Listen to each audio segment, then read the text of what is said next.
from the location is what we have at the list of locations. But we do have a certified delivery for a Metairie address, and there's an undeliverable certified for New Orleans address. And how many times have they been on our docket? That I'm not aware of. It's first time. And to be clear, we do not have proper service on them? Yes, we don't have, there's no personal service. There's certified that was delivered to Metairie, and then there was a certified letter that was not deliverable to New Orleans. So.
Council members? Yeah,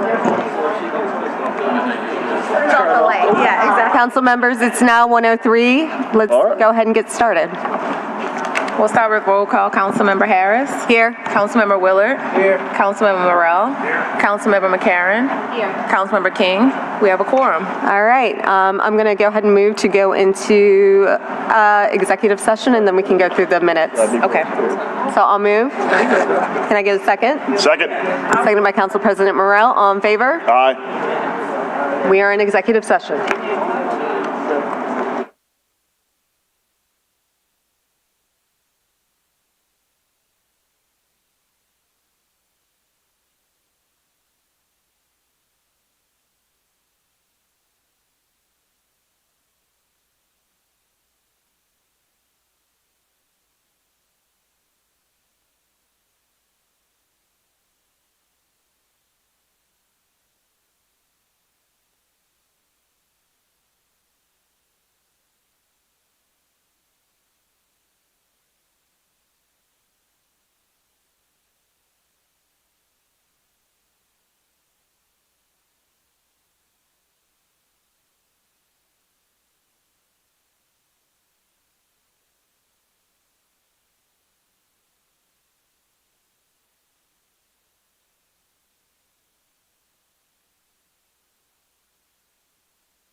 All right.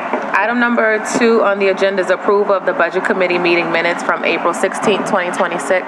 Thank you. First, I think we need to move to come back into Yes, session. we do. I apologize. So I'll go ahead and move. Councilmember McCarron seconds. All in favor? Aye. And now we'll move to approve. I'll move to approve the minutes. Council President Morel seconds. All in favor? Aye.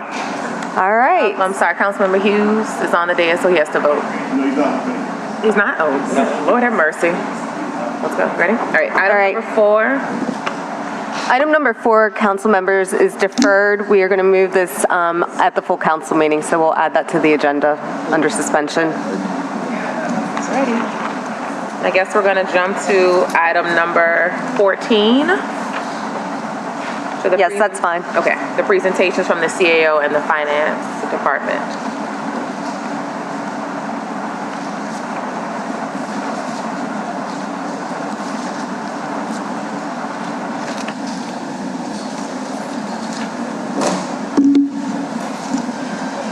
Whenever you're ready, CAO. Thank you.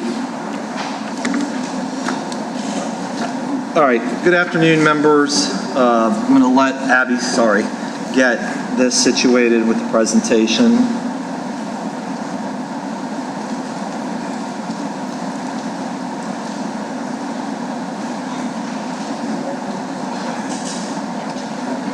Oh, there you go.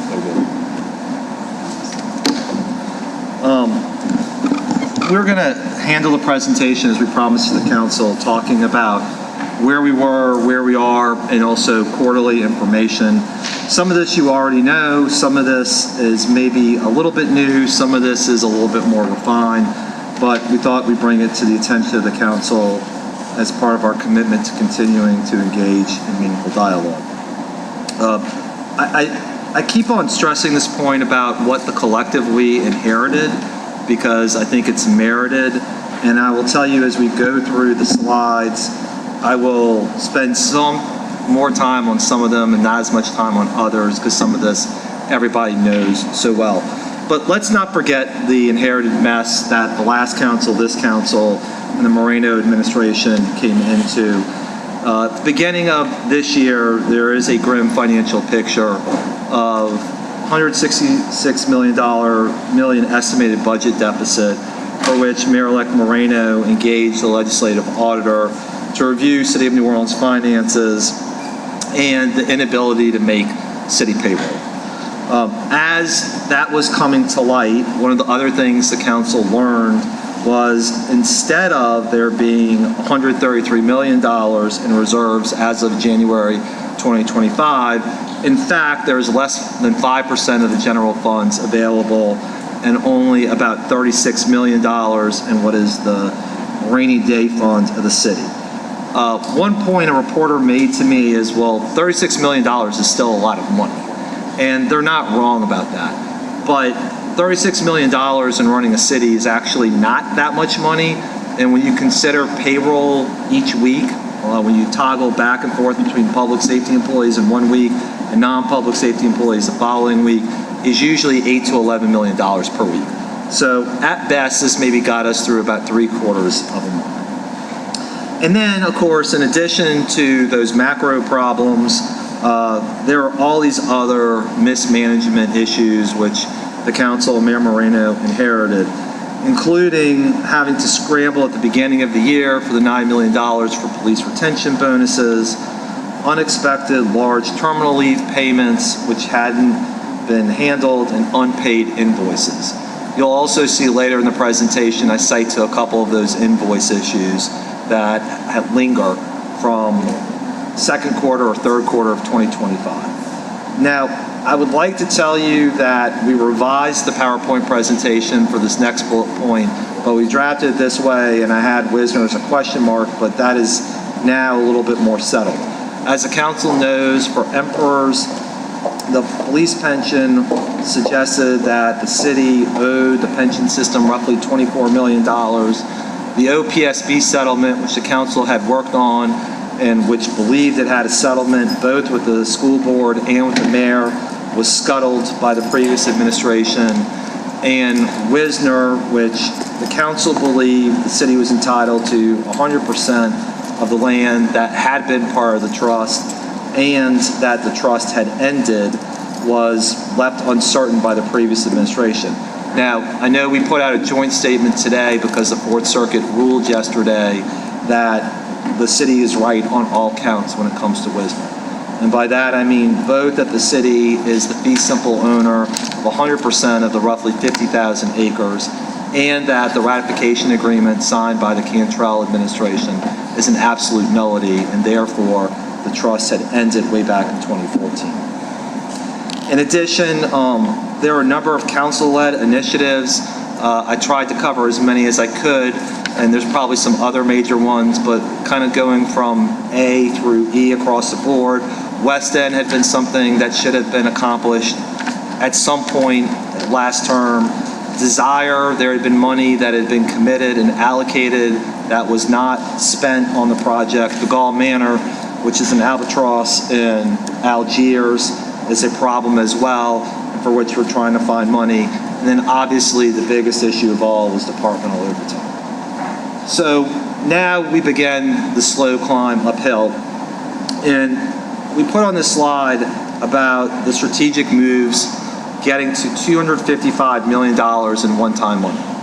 Now, what I would say to you members and to the public is this isn't magic, it's just better management. And it came on the heels of a couple of different things. Number one, when the 2026 budget was submitted to the council and to the public, remember that the general fund revenue was only $725 million. Within a matter of weeks, the transition team and Mayor Moreno worked to find $74 million in additional funds, which the council recognized to take the budget up to $800 million. Barring that, what the previous administration had proposed was cutting 30% across the board to all departments, which isn't tenable for anybody, and far worse than what has had to happen so far. In April 2026, the Revenue Estimating Conference recognized another $29 million. My hope is that either today or tomorrow, we will close on the NOBC Caesars lease deal. And I want to thank the council for the ordinance you're going to vote on later that creates transparency and guardrails around the lease income and how it will be used in the future. And then we already have received the $5 million from Municipal Traffic Court. And then we expect over the next couple of months to get $16 million from the assessor's office, beginning with one $8 million payment in June and a second $8 million payment in July. And then, of course, we also preserve the $36 million in charter mandated. So when you add all of those things together, you get to $255 million, which is remarkable in 5 months that this much money has been cobbled together. And I think speaks to the commitment, both by the Moreno administration and the council, to look for existing funds before looking at other sources as necessary. And then, of course, as part of the recap, everybody knows that city leaders saw it and the State Bond Commission approved $125 million revenue anticipation note to pay city employees. That note was essentially floated through November, December of 2025 through about February, maybe early March, in order to pay our employees. We have our last payment coming up this week, Alyssa. So the city will make its final payment to Chase this week. And I want to commend Alyssa and Frida and Mike and all the people in finance for making sure that Chase was paid appropriately at each time, given this trying financial situation. And of course, there is a huge budget gap of over $100 million. One piece of, in my view, bright, if not extraordinarily good news, is that Fitch has upheld the city's bond rating at A-, so there is no downgrade from Fitch at this moment. I will submit to you that I think that is a combination of the moves the Moreno administration and this council made and how hard that we collectively worked to show them that we got to this point. And it came at a time where we were able to point to wins. When Moody's and S&P reviewed us, we kept on saying to them, we think this is going to happen. We're trying to get this to happen, but we're engaged in more hypotheticals than reality. And I think the fact that Fitch held the A- rating as opposed to moving into any B territory is a testament to the work that everybody did collectively. Now, in addition to this, there's been better management in 2026. Again, trying to find as many things that we can work on collectively before looking at new revenue. I'm not going to go through each of these because they've been spoken about and there's more slides that follow, but it runs the gamut from improving overtime spending and management of overtime spending, personnel freezes, using bond money to pay for recurring expenses rather than general fund money, departments developing better practices, and Alyssa and her team continue to work as much as possible with revenue. Now, this is a point that I think is extraordinarily important, and I would submit council members has been told individually, but not holistically. And the holistic point I would make here on behalf of the administration is that while the city is in a financial crunch and trying to make sure it has enough cash on hand and that's cutting expenses, actually have found more ways to spend money for extra city services. So there's actually been increased city services at a time when money is at a premium. And to that point, since the Moreno administration took office, over 3,300 lights have been turned on. The average repair of those street lights is down from 300 to 242 days. Violent crime has been reduced, faster permit approvals, and then 12,000 potholes fixed in the streets since launching the street program. It's important to continue to measure those successes and to point out this is what happens when you just have better governance and a smarter way of doing things than accepting this is the way it is or has been done in the past. In addition, I'm not going to go through all the cost containment on slide 12. The council is familiar and knows most of these. I do want to emphasize a couple of them. Number one, reduce travel by $500,000. That's a 90% reduction from what it was the previous year. By we, I mean Alyssa and I are meeting at 4 o'clock with Christina Hamilton to see about further negotiations for the city's healthcare contract to control those costs. And then for Councilmember Morrell in particular, NOPD has hired its controller to begin the financial controls, and ADP and OPSI. And how many months late was it? You asked her to have them hired. I mean, I'm just saying. I said by the next meeting. That was like 3 meetings ago. Yes, I know. I'm glad they're there, and this is something the department absolutely needs. You're 100% right about that. Thank you. The other important part too is making sure OPSI and ADP are now communicating, and that it's integrated, so that way that work isn't being done. And remember, the issue with that is there were people who were suspended from overtime work, but then we're still doing details. We have to make sure all of our systems are communicating.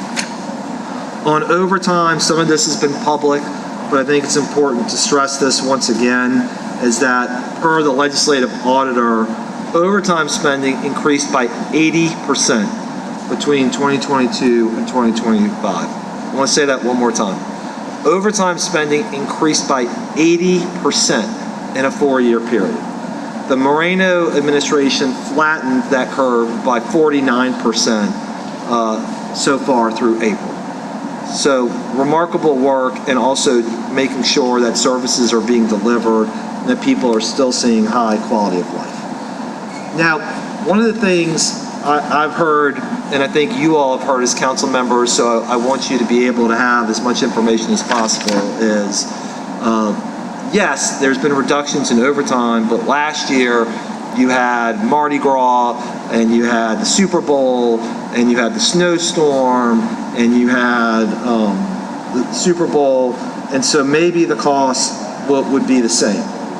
Well, look at March and April, taking those 2 months out of everything, and if you look at March and April of 2025, when really the only event you had there was the last week of Mardi Gras, it ran $11 million for overtime for March and April of 2025. By comparison, the city's overtime this year is $3.1 million. An obvious $8 million difference between those two. So I submit to you that this 49% increase is not just driven by factors that are sometimes out of the city's control. They're absolutely being driven by factors inside the city's control, which this administration is firmly at the helm of. Obviously, the council is intimately aware with the Caesars lease and the income strip. I'm not going to go through all of the points on the slide, except to point out that this is a $100 million payment to the city that does not create new debt. As we point out here on the slide deck, assuming that all the money can be invested and not touched, that's $49 million to the fund over 9 years.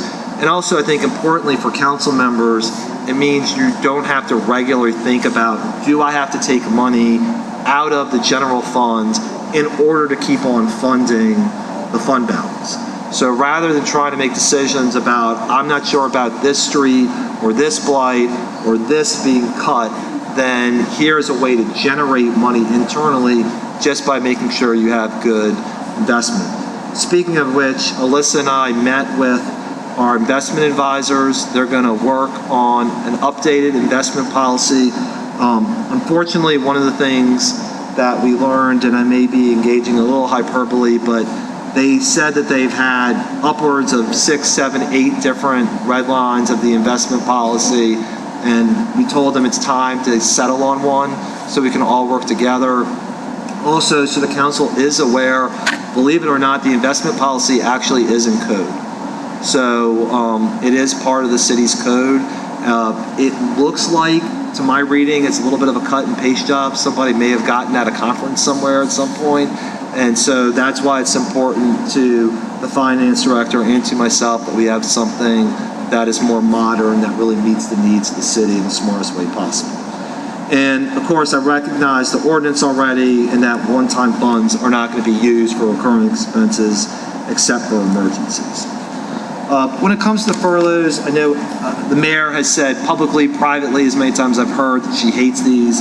I do think one point in particular bears repeating here, which is that of the people who are on a furlough, it's 10% of the total city workforce.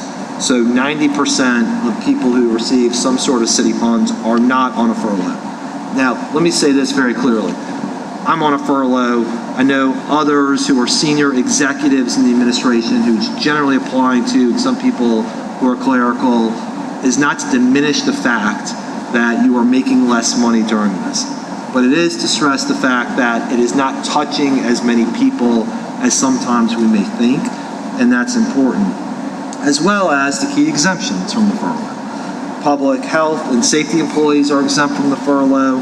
Part-time employees are exempt from the furlough. People who are being paid with bond funds and grant funding as opposed to general funds are generally exempt from the furlough. And of course, there's the equity exemptions as well.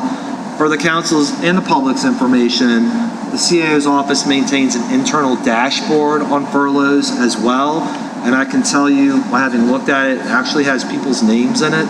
So if they're missing something, they're not hitting their mark, it is being recorded in real time to be able to track this. And as Abby points out in the slide, to date, savings of about $1.1 million.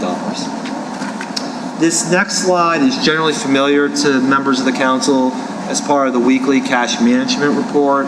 I do want to stress a couple of things here, which is, remember, we created and the council supported the cash management fund, which was to have money that was segregated from the general fund in order to meet obligations. The council will remember, number one, we were supposed to spend $20 million last month, $30 million this month, $20 million again in June, and $30 million in July. Well, so far, Alyssa has managed to spend only $26 million as opposed to $50 million. And so I think that's a real credit to the work she and the finance team have done to manage everything. Number two, the number that we said we would have in the fund was $100 million. It's actually accrued $110 million. And that's without the money that we're supposed to get from the assessor of another 16. I will tell you, my internal goal had been to get between 120 to 135. So the fact that we're at 126 ultimately is a good spot for us to be in with continued work around the corner. And then the general fund is just where we would expect it to be given all the things that are being paid and the fact that we have the RAM payment upcoming. The other thing I know that's important to members of this budget committee, and candidly in rereading the presentation for the umpteenth time, we probably should have labeled this increasing/amending the 2026 budget, is because we are going to recognize additional revenue and recognize how that's being spent. And the council, of course, as the allocating body, is an important partner in making sure that that happens. At the same time, it's important for us to point out to the council once again that there are certain expenditures which we did not anticipate, including $4 million from NOPD Axon and $1 million from ITI expenses that are from last year. And obviously, the whole goal that Alyssa and her team and others are working on is to stop having payments from the second or third quarter of the previous year being paid this year. It's not a good practice, number one, and number two, it kills line of sight in terms of what Alyssa's trying to do to manage cash on a regular basis. And so we will make sure that we will continue to monitor the budget, and of course, the CO's budget is where overtime lives, and manage departments as appropriate. These are more obviously graphical slides than words on the page, but important to show the differences. If you look at 2025 expenditure to revenue, you had more expenditures than revenue by $100 million. That's not a way to budget, and is obviously an extraordinarily part of the reason the city found itself in the position that it was supposed to be in. And then, as Abby has noted, the original revenue for 2026 was $725 million as a result of the $103 million found by the Moreno administration in concert working with the council, bumped that up by $103 million, and to get to roughly $829 million. The expenditures right now on paper are a little less than $800 million, so you're actually at the right place where you ought to be, is that revenue is ahead of expenditures based on what we're seeing today. If you compare quarter one to quarter two, also another tale of the tape where essentially we are below budget. You expect to be at roughly 25% of budget, obviously after the first quarter. So we're hovering between 21 to 22%. I think Alyssa's latest numbers maybe showed 21.7%. So we're right where we expect it to be. But let me put a finer point on this. Compare personnel and other operating between 25 and 26. Personnel costs were $25 million higher in 2025 than they were in 2026. And operating costs were a little over $35 million higher in 2025 compared to 2026. So overall, you had about a $60 million difference in expenditures between 2025 and 2026 in quarter one compared to last year as opposed to this year. And then in spending review, Abby put together this slide and her team that shows where the agencies are. There are some departments that are slightly above where you want to see them. And briefly for the council, for the law department, they are not furloughed at all. There's not a single employee in the law department who's furloughed, so that changes the math a little bit. They also had some salary issues and terminal leave payments, which contributed to this being over. For the police, the 2026 overtime allocation is not included in their personnel budget, so that's why they're one of the higher departments that look over this. But when you add the overtime from the CO's budget, that gets flattened back down. And HDLC and CPC are both, the budgets are so small that when you have those increases, it makes a difference. So for HDLC, for example, we're projecting $145,000 personnel deficit, which relative to a $1.5 billion budget is little, but it looks big on this graph. So as we look ahead, what I would say to the council and to the public is that the city, the mayor, the council were able to leverage resources, but those are not going to be lasting. And so the one-time revenue that we found this year is just not going to be recurring at the same way. Maybe stated a little bit differently, part of the things that got us into the mess are also part of the things that are getting us out. And you just can't count on having all of that one-time money available again moving forward. And so the administration is committed to working with the council and the public on all measures, including increased fees, to move forward as much as possible. It's obviously going to take collective, bold, and urgent action to make that happen, because I know that it's incredibly important, not only to Mayor Moreno, but also to the council, that we have a budget that's right-sized and not working on one-time money to do its work. I do not want Councilmember Morel talking about Jindal math when it comes to the 2027 budget. So we are going to work with everybody. And let me just say this. We, as the administration, kicked off our budget process already. Brandy's been already working with departments. We had a big conference call on Teams last week. As we are developing more information, we're of course going to keep the council aware of what departments are saying to us, what we're seeing, to let you know, and also let them know that the budgets will be scrutinized in a different way than they have been in the past. That's not to say that they are bad or have done bad work. It's just to say we have to examine everything from top to bottom and make sure that residents are getting the impact of the dollars that are being invested in the city of New Orleans. I put on here too, no time for backslapping or backsliding. And I say that because I think what always worries me in management is that you drive the ball 90 yards down the field, and as you get to the goal line, people lose line of sight, and we just can't afford to do that.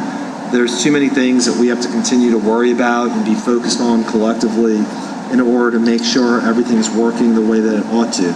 Some of the things that affected this year have been the rapid RAN repayment, and I think as the council is very aware, the RAN had to be repaid, or the loan had to be repaid between February and May.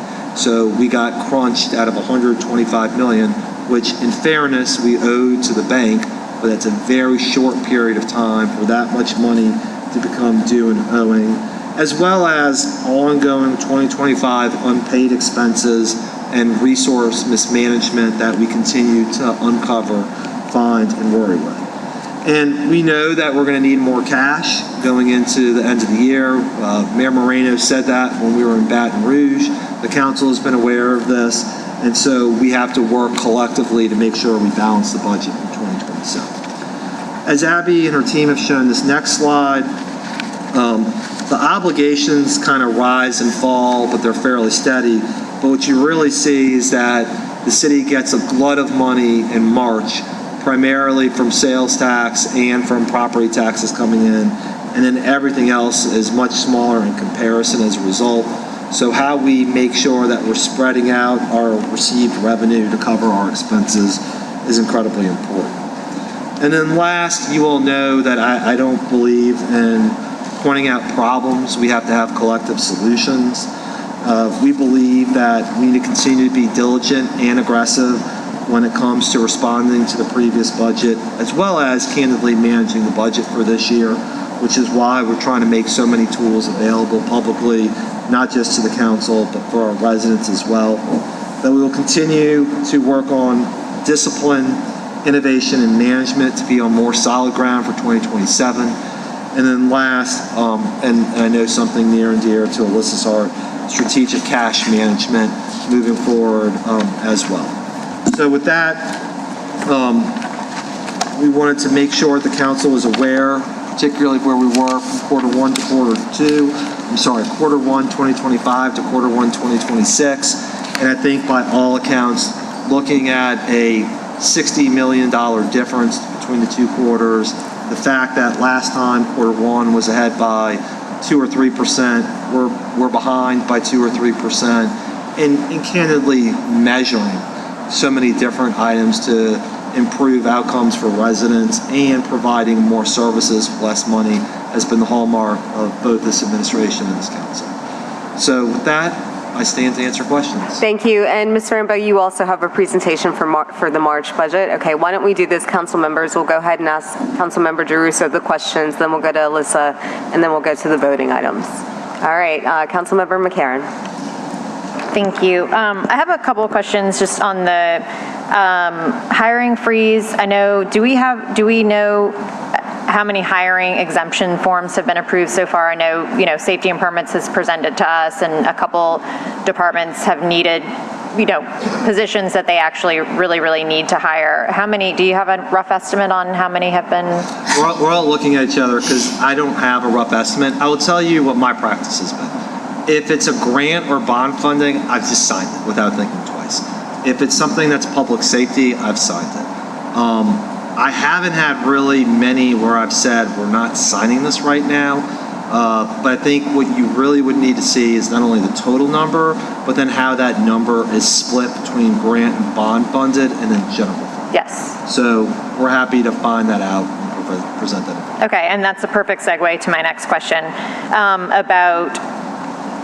do we have a rough estimate of the number of employees that are on bond funds that are expiring this year and how we are going to budget for them in the 2027 budget? I don't know that number, but I keep on telling everybody, if you don't have a grant, don't expect many people to be carried over.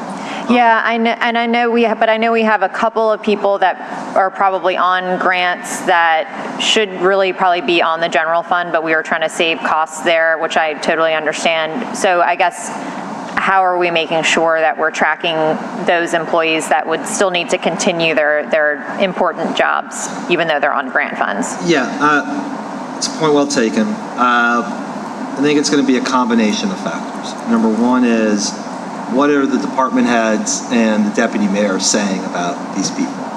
Obviously, if they say, I need to have Bill or Susan continue in their role, then we will work in order to make sure that happens. I know, for example, Brandy DeLarge, I think, is largely funded out of grants. We're not getting rid of Brandy if the grants run out. But at the same time, one of the things that the mayor has honed in on very strongly, and that I know Alyssa is working on, as well as Abby's team, is that we also don't have as clear information about all of the grants and when we get reimbursed by them as well. So it's actually, to me, a two-part exercise, council member. One part is the importance both to the city as well as to the department heads or deputy mayors as to who may be on grants. But then also, if there are grants where we're just being paid really late, where the reimbursement squeeze isn't worth the juice, is it worth staying on those grants overall? So I think both of those questions are being asked simultaneously as we're trying to build this out. Okay.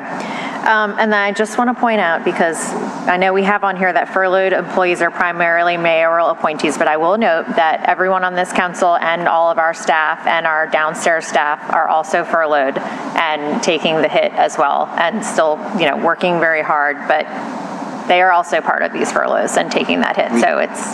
We appreciate it's tough. council's willingness to undertake that. I think in fairness, you're absolutely right. At the same time, we can't mandate that the council will be furloughed. So we know that as a group, you made that difficult decision. Thank you. Oh, you can't? Councilmember Green, do you have a question? Any other questions from the dais? I have a couple, if not. Do we know if we have any anticipated 2025 invoices that are outstanding still? I don't have an answer on that right now. We have been, as a part of the audit prep and gathering of information, we have been finding those invoices that for 2025 that were paid in 26 and then, accrued them back to 2025. I don't know if there's any left that still needs to be paid. But for the Axon, I know we're still working on the Axon payment, but I don't know if any other larger ones of note right now. Okay, good. And then is any portion of the cash management fund balance already committed? We have not. No. Not yet? No. Okay, great. That's great. Can you tell me more about this NOPD comptroller? I know that we have been really anticipating this person coming in. Who are they? Do we get to meet them? What are they working on? Her name is Charlene Rollins. She started maybe a couple weeks ago. I've met with her already to say two things. One, that we, the city, want to be a good partner with NOPD, but we also are really looking forward to them being a good partner with the city as well. And that, again, some of the issues that we're seeing, for example, this Axon not being timely paid, ADP and OPSI not talking, she did not create those. She steps into, just like we inherited problems, she inherited problems. So we don't expect her to turn that around in a day, but obviously it's important for her to start wrangling and getting better pieces of information, and both to the point of the financial management, which you preached, and also the grant questions Councilmember McCarron are asking, how to make sure all of those things are integrated and serving NOPD and the citizens as well as possible. I'm happy to ask IGR too, if the council members would individually like meetings with her, so that way you can start asking her questions. And candidly, I think the mayor views this, and I certainly do too, it's important for you all to have individual relationships with somebody like Shirley. Great, yeah, I would definitely want to meet with her. Finally, the timeline on getting the amended budget. Do we know when that's going to happen? What's your anticipation? I'm sorry, Councilmember, I was getting ready to write down what about the budget? The timeline for the amended. I know Brandy's working on that. What I'm probably thinking is middle of the summer sounds about right. I mean, I guess I think what probably makes sense to me, subject to what anybody wants to do, because we can keep on amending, obviously, as much as anybody wants, is that we have our second REC and recognize the additional revenue, and then it seems to me like that would kind of be the appropriate time. And if I remember correctly, we had REC in April, so we'll look at probably July or August in order to do that, and probably be a good inflection point to see where we are overall. And then finally, I asked you this privately, but I do want the thousands of people watching to know that you are planning to do a road show to talk about budget to the public. Is that correct? Yes. Well, not me personally, but I know that the mayor will be doing one. And we've already obviously worked with your office, worked with other council members, worked with the mayor's office about the date. If I remember correctly, not only are we before October 1, but it's September 21 is the date that the budget will be presented. So I think it makes sense, council member, and we discussed this, but to say publicly, doing it before Labor Day feels like a lost opportunity, and that, yeah, you can go have meetings with people, but they're getting their kids back in school, they're taking maybe the last beach trip, they're not paying attention, that maybe getting in between that time frame, assuming it works for everybody, makes a lot of sense. Thank you. All right, Alyssa, you're up. All righty. Good afternoon. I will be brief because CAO Juriso presented most of what we have here today, but I will touch on a few of the high points that I'm recognizing for March 2026 Budget Report Executive Summary. This report includes updates on revenues, expenditures, overtime spending, staffing levels, and city's overall financial position for the first quarter of the fiscal year. As a reminder, these numbers are still preliminary as we finalize the audit. So on the first page, on the executive summary, we'll present here right through the middle that we have year-to-date through March, the city's actual revenues exceeded expenditures by approximately $147 million. Total revenues were approximately $320 million, which is about $45 million above budget. Overall, the city's first quarter financial position remains favorable, driven primarily by strong revenue performance and controlled spending. Next slide. Thank you. Turning to revenues, our year-to-date collections totaled, and just looking at the different color bars, I'm going to talk about the dark blue bar first, totaling $320 million. It's in the far right side. The budget, which is the red bar, was $275 million, and the light blue bar, which are prior year collections of about $290 million. In this graph, the strongest contributor continues to be sales tax revenue, but I do suspect and want to note that there will be a minor adjustment to this number related to 2025 sales tax revenues that were collected in 26 that we will be bringing back. So that will go down, but will still remain favorable for the year. Property tax collections are generally in line with expectations, while overall performance continues trending positively compared to both budget and prior year. The strong revenue activity provided the city with the additional financial flexibility early in the year to pay off the RAN.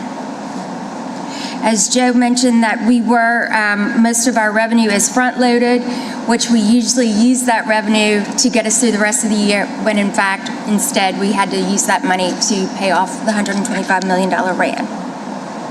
Last payment is this week of $20.4 million, and then we will be releasing our final $10 million from the reserve following that.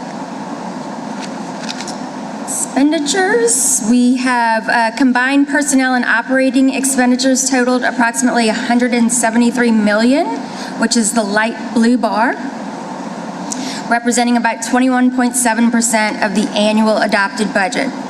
Both personnel and operating expenditures remain below the year-to-date benchmark levels, which indicates departments are generally managing spending conservatively during the first quarter.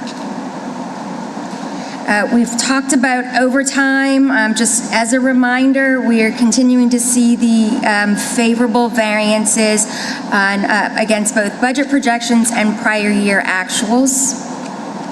So year-to-date overtime spending remains significantly below budget as administration continues focusing on overtime controls and operational efficiencies. Moving into the staffing levels, as of March 31st, we continue to see that 7% vacancy rate with 331 budgeted positions currently unfilled. Most of that is due to the ongoing hiring freeze, where vacancies are expected to remain unless positions are deemed essential or necessary for revenue generation. The largest concentrations of vacancies remain within the Aviations Board, the Mayor's Office, the library, which that is one I do remember seeing. We are hiring on that side. I remember seeing a lot of those forms coming through. Yeah, and also the Recreation Commission. We'll continue monitoring the operational impact of these vacancies moving forward. And with that, we'll come to our year-end or quarter-end fund balance of $285 million. So starting the year with approximately $60 million in the general fund consolidated, we had $224 million, which brings us to 285 ending balance at March 31st, 2026. In summary, the revenues continue to outperform expectations, spending remains controlled, overtime trends are favorable, and the city maintains a positive financial position heading into the second quarter of 2026. Great, thank you. Any questions for Ms. Rambo? Councilmember McCarran. I just have one question about the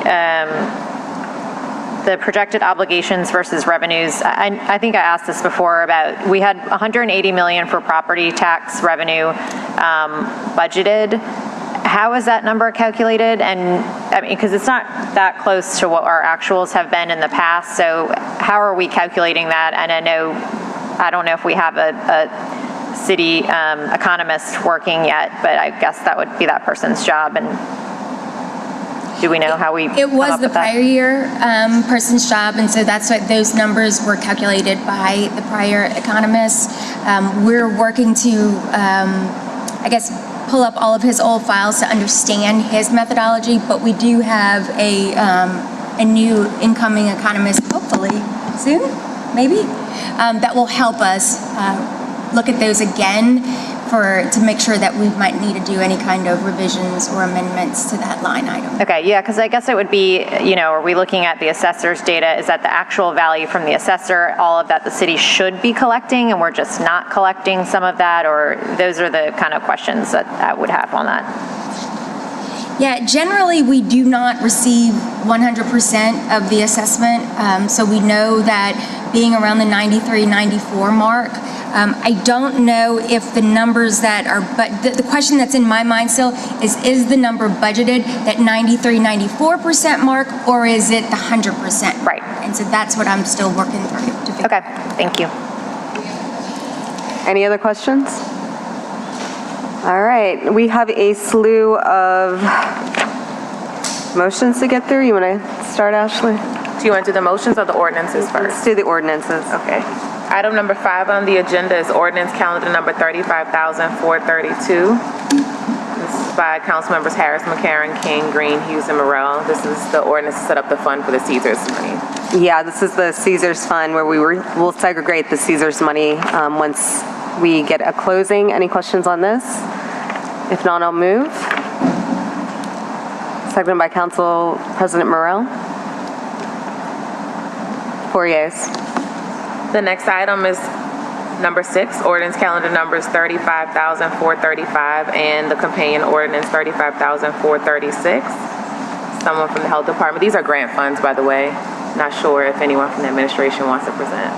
IGR, do we have anyone?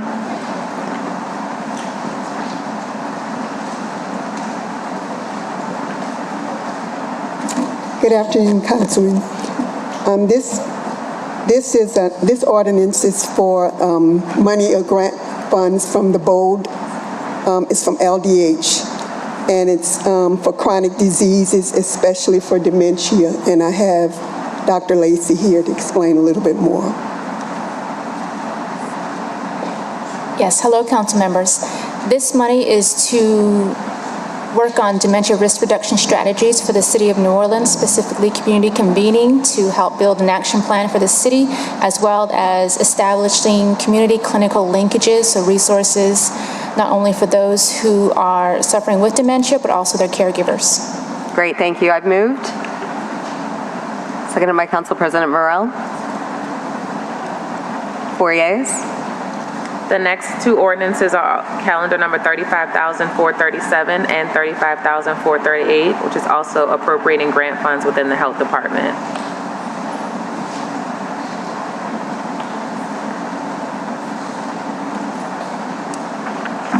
Again, Councilman, this is grant funds, and it's from the Robert Johnson Foundation, and it helps the Health Department with Chip and Cha, and Diana is here to discuss it.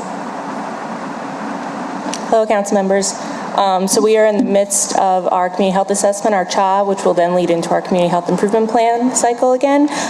It's a comprehensive process that involves community partners and the community. We would like to use this money to be able to host community convenings with our community partners as well as the community themselves that may require facilities, food, things like that. And also we'd like to purchase some software as well to keep track of our progress. Great, thank you. I've moved. Seconded by Council President Morrell. 4 yeas. Item number 8, ordinance calendar numbers 35,439 and 35,440, which is also transferring grant funds within the Health Department. And this is for the Office of Violence Prevention? Yes. All right, I've moved. Seconded by Council President Morrell. Need one more vote? Councilmember McCarron is a yay, so that's 4 votes. Her machine's not working. There it is. All right. Item number 9 is ordinance calendar number 35,441. It's a standalone ordinance to transfer funds from the DPW to the police department. Anyone here from DPW or the police? Yeah, this is because we're doing the consolidation. Yes. My understanding. So I've moved. Council President Morrell seconds. Okay, and let's just voice vote. It's 4 yeas Okay. because, there we go, 4 yeas. Thank you. And for the record, this one will need an amendment. We'll get with IGR to prepare the amendment for Thursday's agenda. Okay, It doesn't change the substance of anything. It just needs to be a expenditure, not a revenue ordinance. gotcha. Alrighty. Item number 10 is ordinance calendar number 35,442, which is transferring funds within NORD-Seed's budget from personal service to other operating. It's my understanding that they just need to clarify that these funds can be used for operating expenses and not just salaries. And this is for esports, boxing, and other technology improvements. I'll move. I need a second. Second by Council Vice President Willard. 4 yeas. All right, here we go. Item number 11 is ordinance calendar number 35,443 and 35,444, which is appropriating funds to the FQEDD. It's my understanding these funds were appropriated in the 2026 budget, but we just need to actually get it to them. All right, I'm going to move. Second by Council Vice President Willard. 4 yeas. There we go. All right. Item number 12 is ordinance calendar number 35,445, which is amending the capital budget. I'm not sure if someone's here to talk about it. It's moving bond funds. Cal, do you want to talk about it? Okay, all right. Good afternoon. This budget ordinance is reallocating money to the Desire Square project. This was a CEA from the previous administration. However, there wasn't funding identified, and so we worked to find bonds from existing projects to reallocate to get this project completed. Thank you, Kyle. I've moved. Madam Chair, may I comment? Yes, sir. I just wanted to thank Calvin, and I want to thank Councilman DeRusso, the members of the CAO, the Moreno administration, for your stick-to-itiveness relative to this particular project. It could have gone by the wayside, but it's so important for that community in terms of rebuilding it. I know that that's your motivation, Joe. I appreciate the conversations that I've had with you. We're not doing this because there are a ton of votes down there, because at the end of the day, it was a community that still remains hit hard from Hurricane Katrina. But we're being very deliberate as a government in making resources available to that community so that 50 years from now, we can talk about it much differently than we do now. I want to thank you for that and let you know that members of the community are noting it too. Thank you. Thank you, Councilmember. What I'll say about that is we made a commitment together to honor this. You have been steadfast, as all of your district council colleagues are, about supporting their individual districts. But given the fact that this has been on the boards for about a year and nothing happened, Mayor Moreno thought it was important to make sure this got facilitated so we start with Desire. I'm spreading the word, and it's greatly appreciated. Thank you. Thank you, Councilmember Green. I've moved. There was a second, and there are 4 yeas. Number 13, we're going to take up item number 13J, which is the combined DNA Index System Series and DNA Technical Leader. CAO. It's all right. Do we have anyone who can talk about what this is? Yeah, Adam's going to give the more specific information. I'll give the general, if that's all right with the council. The more general is all of us ask the same questions. Whether or not something works, first of all, for our residents, and then what is the price associated with it? And as much as I'm trying to wring value, not everything can be reduced to having a revenue positive or revenue neutral source. In fact, many things in government are not revenue positive or revenue neutral. So at the request of your office and other council members, I asked Adam Gordon and members of the Office of Performance Accountability to look and see, because we collectively have been told that this would be a revenue neutral, revenue producing item. Based on Adam's analysis, that is not the case. So looking at that, then the next question is, what are the potential benefits then to the city of New Orleans? And I think there's a few different things. Number one, I know you and other council members have pushed the idea that the crime lab needs to be certified. And this is one of the steps in getting there. Number two, while I haven't verified this, one of the things I've also been told is by having the test done internally, we can have an order of magnitude much higher than if we're outsourcing them to other places across the country. I think you told me Florida was one of the places.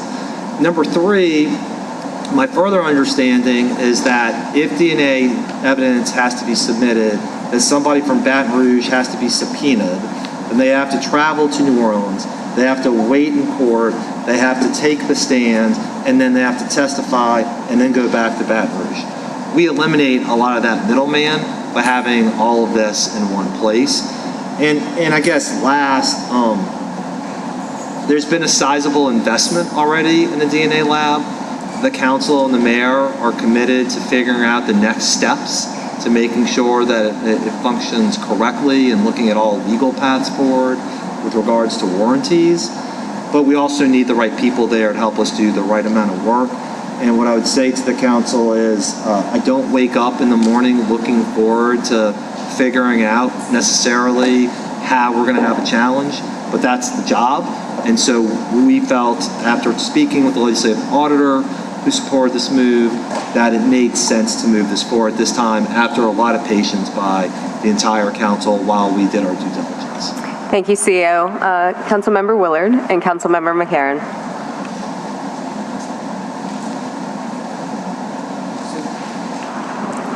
Thank you, Madam Chair. So this is for two positions? Two positions right now, correct, Councilmember. Where's the funding for the positions coming from? Well, it's going to have to come out of the general fund. I mean, that's just the bottom line. And so we will have to continue to monitor our savings as we get them to try and squeeze these positions in. Do we know what the total cost is going to be, including with benefits? I'm going to let Adam answer that. Sorry to cut you off, Councilman. The total cost for 2026 should be a little bit over $100,000, 115. 150, you said? For 115. Oh, 115 Yeah. for both total? Yep. Okay. And does the lab have all the certifications and accreditations to process all the DNA in-house? Good. So that is why NOPD is asking for these positions. To get that accreditation, we have to do this first? Yes, they have to build the policies and procedures in place, and they're looking to get accredited in August of 2027. They're looking to get accredited next year? Yeah. Okay. Did we miss the window for this year? I'm not entirely sure. I believe it's a very long process, and there's a lot of things that need to happen in advance to prepare the lab. Got it. Thank you. Thank you. And Councilmember, I'll just make sure too to clarify that the full year cost, Adam, is $644,000, but the 2026 partial cost is $115,000. Correct. Say that again, Abby? So that 115 is a prorated cost for the remainder of 2026, but as we head into 2027, that cost is about $644,000 for the full year. For two positions? That would be for all the positions in the lab. That'd be for all the positions. Okay. Just the two positions for this year is $115,000. Gotcha.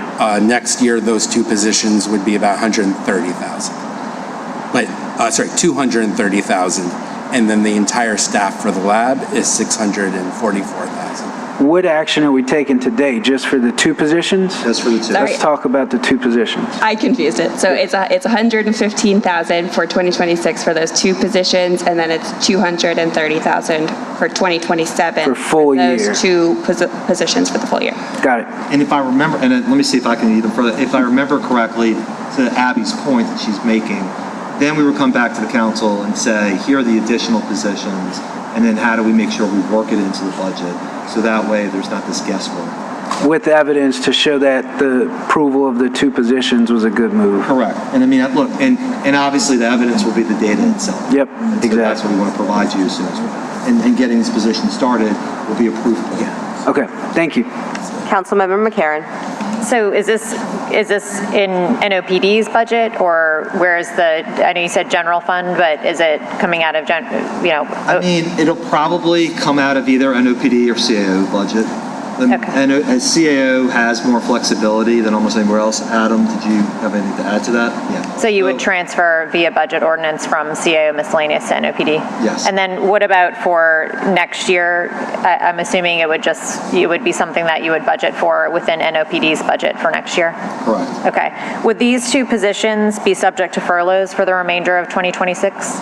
Likely not, because of the public safety aspect, which we've done for other public safety, all other public safety employees. But there are positions within NOPD that are furloughed. There are certain positions. I think most of those, council member, though, tend to be people who are answering the phones and doing some ministerial work. I think the administration's position has been, if it's in the furtherance of public safety, including people who monitor social media, that we don't want to cut them off because we don't want there to be a backlog in necessary work. Okay.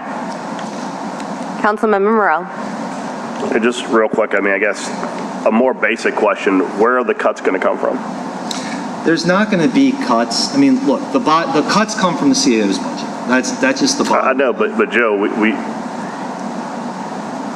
I appreciate how important this position is. I appreciate that we finally have a comptroller at NOPD to help control costs there. And certainly, I would argue, based upon what we've seen with overtime, there's been a tremendous savings in just having, and just to be clear, for clarification about comptroller, the comptroller is going to be where again?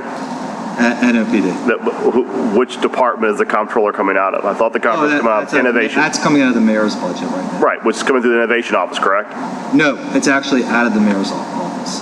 So I will explain. Let me. We had the issue of previously, just so everybody can be aware, we originally tried to get the comptroller through, and Civil Service rejected the comptroller position because NOPD had not requested permission from Civil Service to hire a comptroller. At which point, the CAO began the massive exodus to figure out how we're going to get a comptroller. Last we spoke, I thought it was coming from Department of Innovation, but you're saying how is it? It's from actually? Mayor. So this is what happened, council member. My understanding, to fully complete the record, is that Civil Service apparently has a job, but it wasn't at the salary that they had promised the kid. Okay. All right.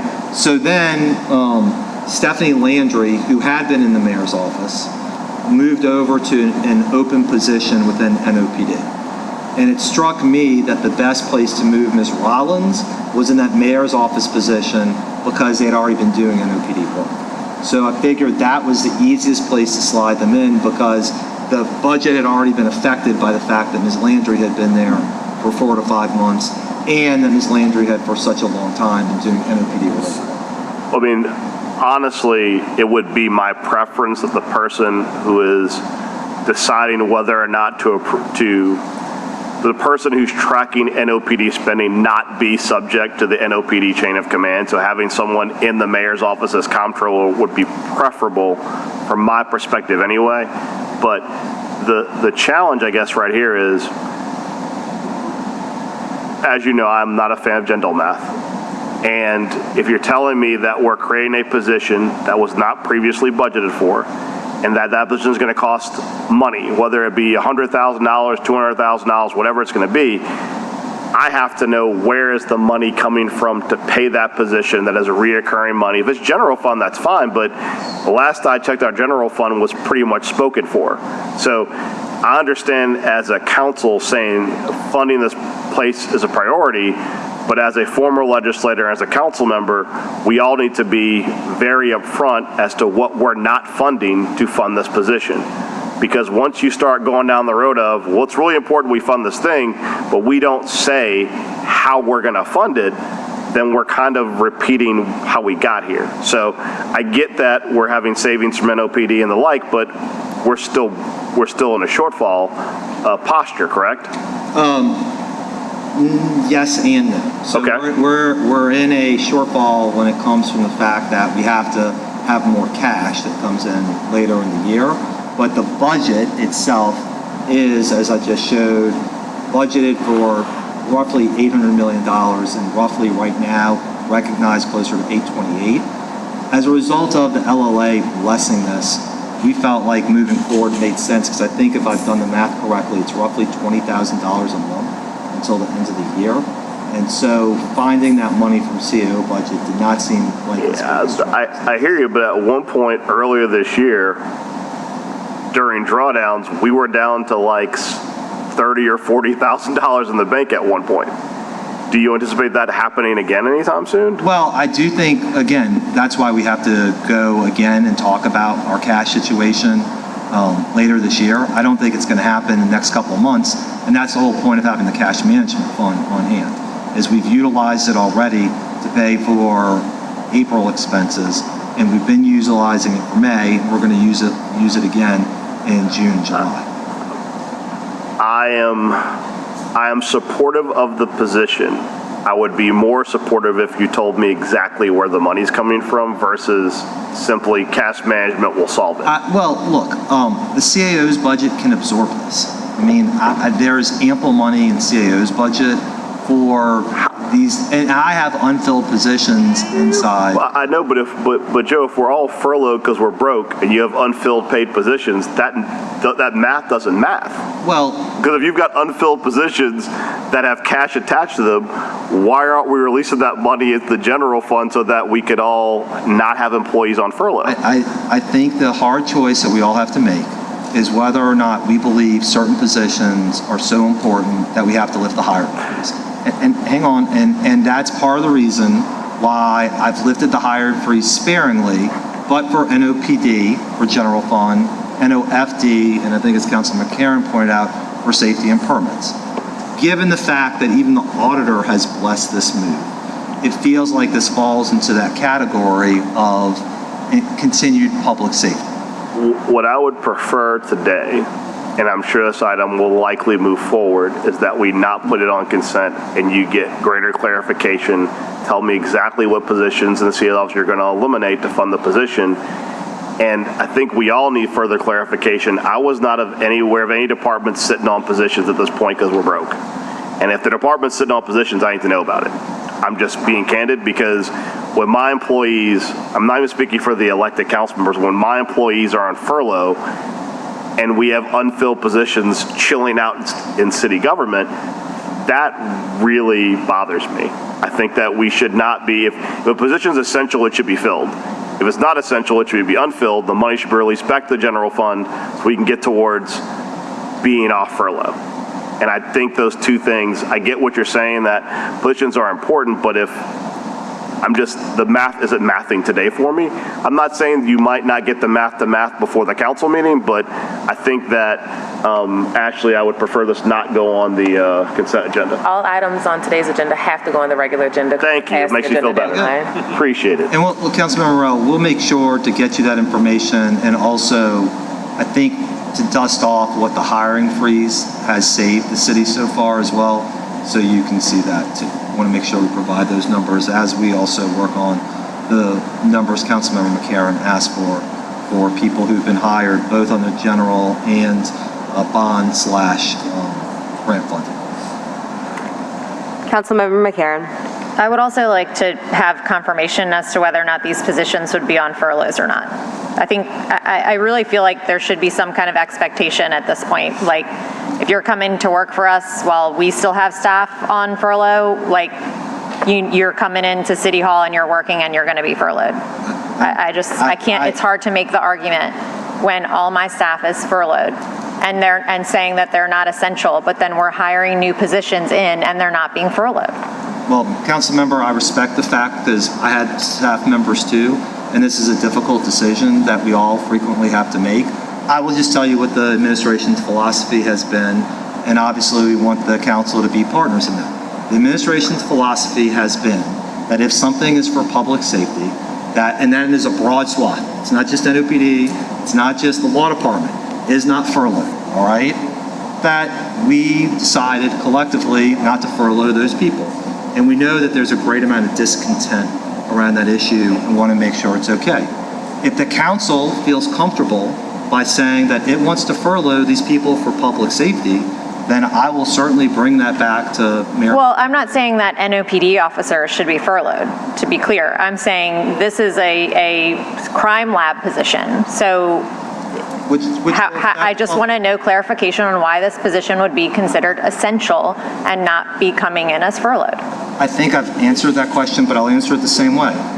The issue is for public safety employees who contribute to ensuring that the city is being as safe as possible, whether that's people in Department of Public Works, whether that's people in safety and permits, whether it's people in the law department.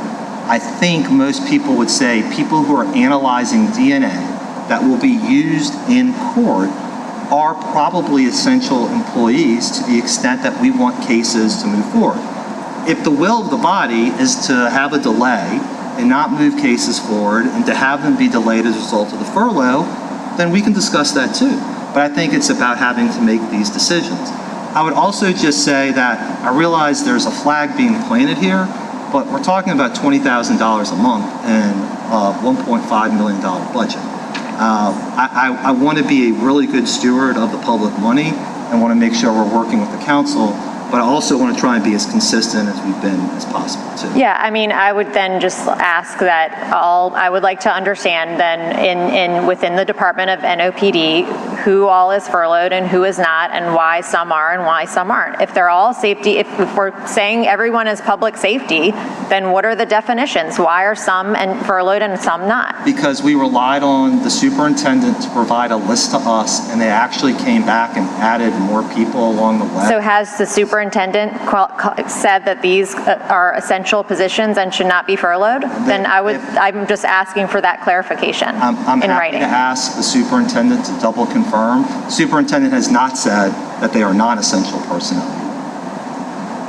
I would just like it in writing. Happy to get that for you. Thank you. Councilmember Willard. Thank you. The accreditation process, does the hiring of these 2 positions set us up for that, or is there going to be additional financial costs that we need to put forward before we go through that accreditation process? Basically, I'm asking if hiring these two positions commits us to hiring for additional positions or any type of capital financing or something like that. These 2 positions are what is necessary to build the policies and procedures in place. As they get closer to the accreditation period, they will need to hire the additional staff if the body chooses to move forward and fully fund the crime lab. There would be the additional 1, 2, 3, 4, potentially 4 additional hires, and that would set them up starting in August to process the 400 DNA cases per year.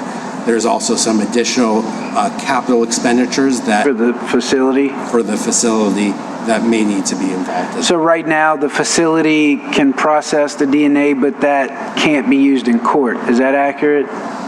No, the facility doesn't process DNA right now. Oh, it can't do anything right now? Yeah, that DNA is shipped to the state, and then the state either processes it on its own, or they ship it out to a private facility so that it's expedited and is able to get back to us in a timely manner. But this has the potential of speeding up cases by up to a year.